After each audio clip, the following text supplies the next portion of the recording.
네, 안녕하세요. 저는 구영일입니다. 여러분들은 애벌레를 생각하시면 뭐가 떠오르세요? 나비요. 네. 귀엽고 깜찍한 애벌레가 떠오를 수도 있고요. 아니면은 징그럽고 보기만 해도 만지기 싫은 송충이 같은 애벌레가 떠오를 수도 있습니다. 하지만 저는 애벌레를 보면 제 자신이 떠오릅니다. 애벌레와 저는 목표가 있고 그 목표를 이루기 위해서 열심히 노력합니다.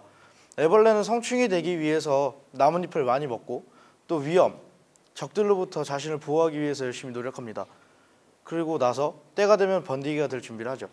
애벌레가 번데기가 되었다고 해서 다 성충이 되는 것은 아닙니다. 그 중에서도 약 10%, 번데기 중에서도 10%만이 성충이 될 수 있습니다. 저는 현재 요리사가 되기 위해서 검정고시를 준비하고 대학을 가기 위해서 노력하고 있습니다. 요리사가 되기 위해서 노력을 처음 시작했을 때 주위의 여러 사람들로부터 많은 칭찬도 받고 너는 요리사가 되면 정말 잘할 수 있을 거야. 너의 요리를 먹어봤는데 엄마가 한 거랑 비슷한 맛이었어. 이거 정말 최고의 칭찬이거든요. 근데 하지만 어쩔 때는 사람들이 너가 요리를 해? 너가 어떻게 요리를 할 수가 있겠어? 요리 말고 다른 것도 쉬운 일도 많고 너한테 더 잘 어울리는 일도 있을 텐데 왜 요리를 하려고 하는 건데? 라면서 저에게 비판을 하거나 아니면은 저를 평가하는 사람들도 있었습니다. 그럴 때마다 저는 나는 요리를 잘할 수 있어. 나는 이게 내 적성에 맞고 내 목표를 삼은 거기 때문에 난 잘할 수 있어 라면서 자기 위로를 하고 자기 다짐을 하였습니다.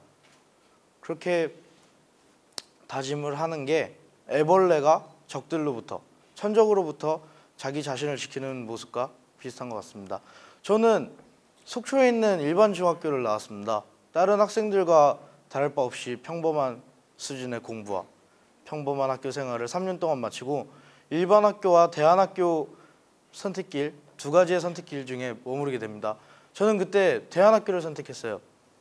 그때 당시에는 사람들한테 나는 대안학교를 가서 나만의 길을 찾을 거고 나는 대안학교를 가서 잘할 수 있고 내 꿈을 찾을 거야 라고 자신 있게 말하면서 갔는데 정작 지금 생각해 보면은 대안학교를 간 이유가 일반 학교를 가면은 성적도 떨어질 것 같고 잘 못할 것 같기도 하고 친구들도 못 따라갈 것 같기도 하고 대학을 가도 좋은 직장을 못 가면 어쩌지 하는 두려움 때문에 한 가지의 선택길에서 먼저 해보지도 않고 포기했던 것 같습니다.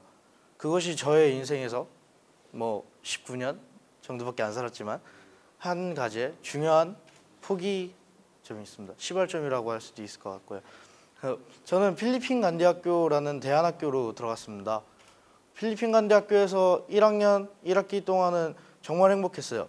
새로운 환경, 새로운 사람들, 새로운 지역에서 새 출발을 하는 느낌으로 같은 기수에 있는 친구 중 한 명이 저랑 너무 잘 맞아서 저희 학교는 학생들이 이끌어가는 학교라고 해서 전교회장이 학교의 대부분을 결정합니다.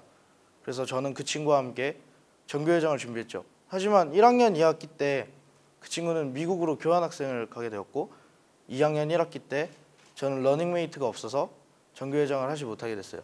제가 학교에 들어간 이유 중에도 하나였고 학교에서도 제일 크게 신경 쓰고 있었던 전교회장을 포기하게 된 거죠. 그런 다음에 전교회장을 포기하게 된 다음부터는 학교 생활이 전부 다 무기력해지고 무료해지게 되었습니다. 제가 원하던 목표가 사라졌기 때문이죠.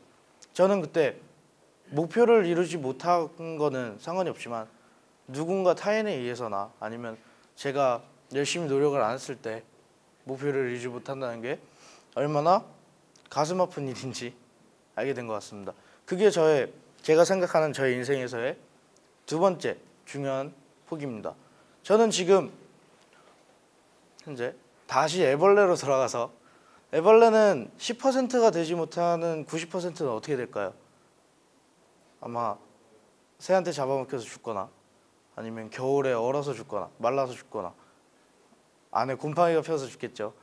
근데 저는 목표를 선택하고 그 목표를 다시 수정할 수도 있고요. 저처럼 포기를 할 수도 있고 새로 출발할 수도 있습니다. 이제 저를 애벌레 비유를 해보려고 합니다. 저는 1% 안에 들어야만 날개를 펼 수 있는 애벌레입니다. 다른 99%들의 애벌레는 다른 친구들이나 아니면 다른 사람들에게 뒤처져서 중간에 포기를 하고 너무 힘들어서 중간에 포기를 하기도 합니다.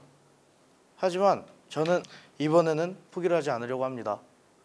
끝까지 제 목표를 이루기 위해서 노력할 거고 더 힘차게 나갈 것입니다.